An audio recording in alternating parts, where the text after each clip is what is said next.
Tindak pidana merupakan istilah yang berasal dari bahasa Belanda, yaitu strafbaarheid, yang berarti perbuatan yang dapat dipidana. Dalam tradisi hukum Latin dikenal dengan istilah delictum, sedangkan dalam istilah hukum Anglo-Saxon disebut offense atau criminal acts. Karena sistem hukum pidana Indonesia, khususnya dalam Kitab Undang-Undang Hukum Pidana atau KUHP, banyak mengadopsi dari sistem hukum pidana Belanda.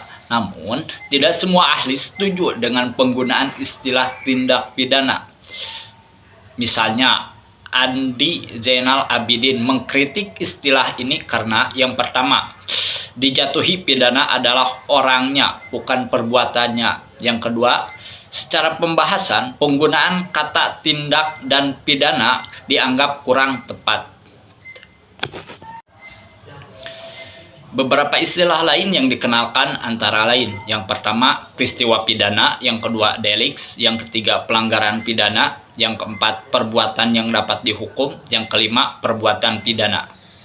Meskipun demikian, istilah tindak pidana tetap paling lazim digunakan karena bersifat resmi dan dipakai dalam berbagai peraturan perundang-undangan serta lembaga negara seperti KUHP. Yang pertama, Wirjono Prodjodikoro mendefinisikan tindak pidana merupakan perbuatan yang pelakunya dapat dijatuhi pidana.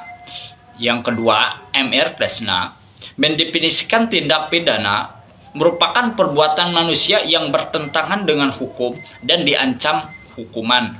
Yang ketiga, Roslan Saleh mendefinisikan tindak pidana merupakan perbuatan yang bertentangan dengan ketertiban hukum.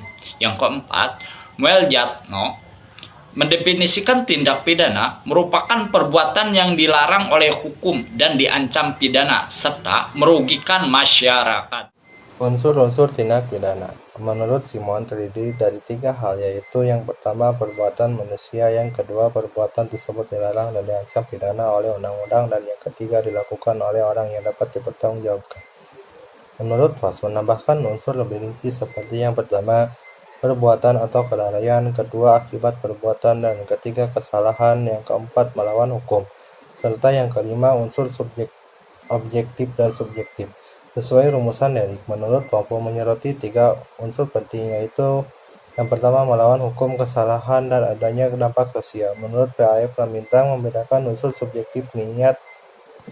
Terakhir, SR Sianturi merumuskan unsur tindak pidana sebagai subjek kesalahan, sifat melawan hukum, larangan atau perintah hukum yang disertai ancaman pidana, serta unsur waktu, tempat, dan keadaan.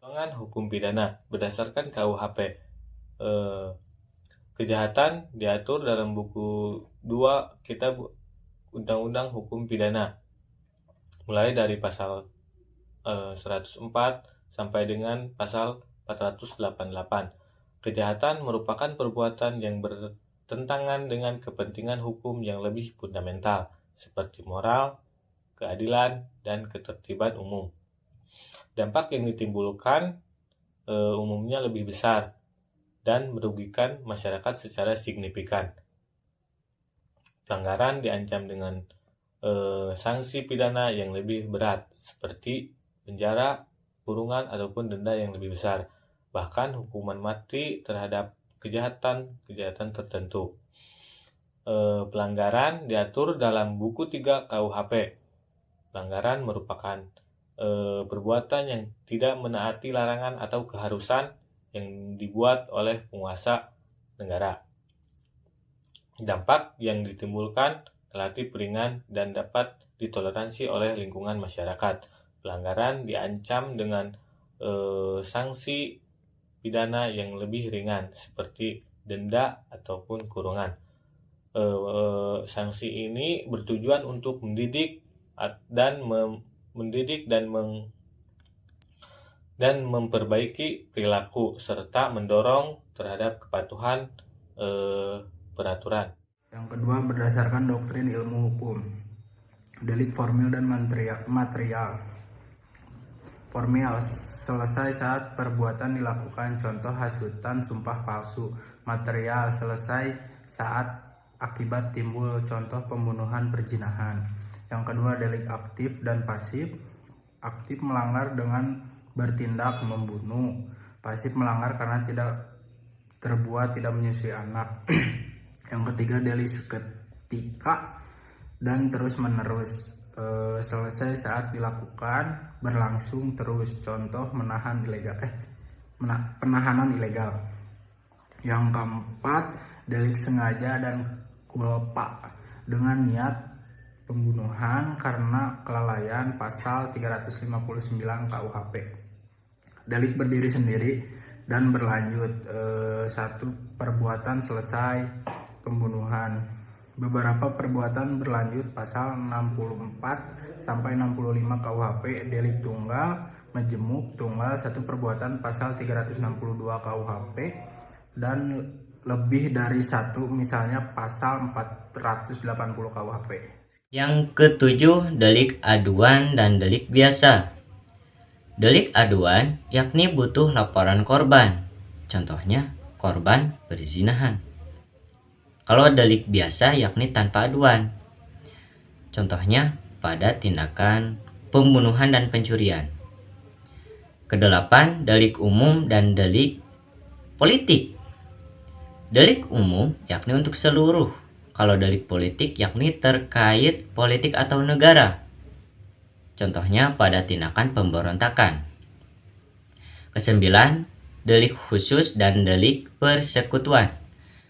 Delik khusus yakni hanya oleh orang tertentu, contohnya yang mempunyai jabatan. Kalau delik persekutuan yakni bisa dilakukan oleh siapa saja, contohnya seperti pada tindakan penipuan. Kesepuluh, delik berkualifikasi, yakni delik yang diperberat karena unsur tertentu, misalnya pada pembunuhan berencana. Dan ke-11, delik yang diringankan. Delik yang diringankan karena motif atau keadaan khusus, contohnya seperti pada tindakan yang keji, seperti ibu membunuh anak karena takut aib.